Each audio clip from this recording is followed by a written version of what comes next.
Hello സുഹൃത്തുക്കളെ, ഇന്ന് ഞാൻ നിങ്ങളുടെ മുന്നിൽ വന്നിരിക്കുന്നത് ഒരു ഞണ്ട് കറിയുമായിട്ടാണ്. ഈ ഞണ്ട് കറി തയ്യാറാക്കുന്നതിന് നമുക്ക് 2 വലിയ സവാളയും 2 തക്കാളിയും 3 പച്ചമുളകും ഒരു കഷ്ണം ഇഞ്ചിയും ഒരു 12 അല്ലി വെളുത്തുള്ളിയും ആവശ്യമാണ്. ഇഞ്ചി, വെളുത്തുള്ളി, പച്ചമുളക് പേസ്റ്റാക്കി മാറ്റുക. ഒരു ചോപ്പറിൻ്റെ സഹായത്തോടെയോ അല്ലെങ്കിൽ കത്തി ഉപയോഗിച്ചോ ഈ 2 വലിയ സവാള ചെറുതായി കനം കുറഞ്ഞ് അരിയുക. അതോടൊപ്പം തന്നെ തക്കാളിയും ചെറുതായി അരിയുക.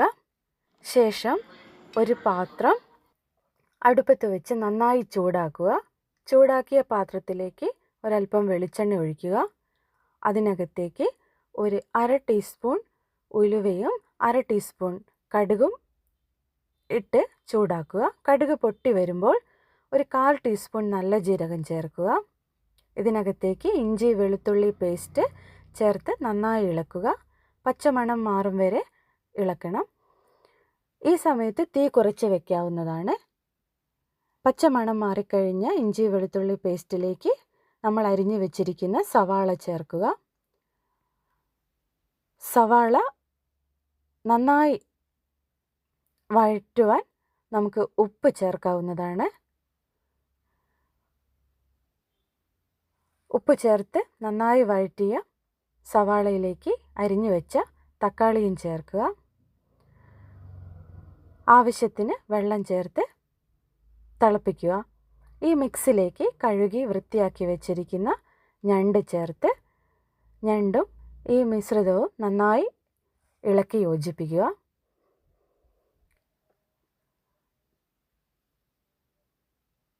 മസാല എല്ലായിടത്തും എത്തിയിട്ടുണ്ടെന്ന് ഉറപ്പ് വരുത്തി വേവിക്കുക.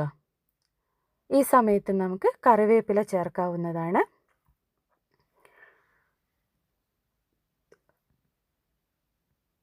യൂട്യൂബിലെ തുടക്കക്കാരി എന്ന നിലയിൽ വീഡിയോ എഡിറ്റ് ചെയ്യുമ്പോൾ കുറച്ച് ഭാഗങ്ങൾ കട്ടായിട്ടുണ്ട്, ക്ഷമിക്കുക.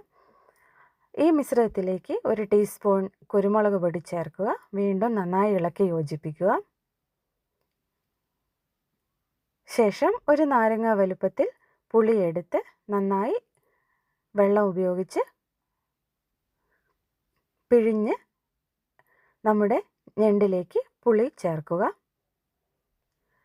വീണ്ടും ഒന്നുകൂടെ തിളപ്പിക്കുക. ആവശ്യത്തിന് കറിവേപ്പില ചേർക്കാവുന്നതാണ്. വീട്ടിൽ സുലഭമായി നാടൻ കറിവേപ്പില ലഭിക്കുന്നതുകൊണ്ട് ഞാനിതിൽ ധാരാളമായി ചേർത്തിട്ടുണ്ട്. സ്വാദിഷ്ടമായ ഞണ്ട് കറി തയ്യാർ.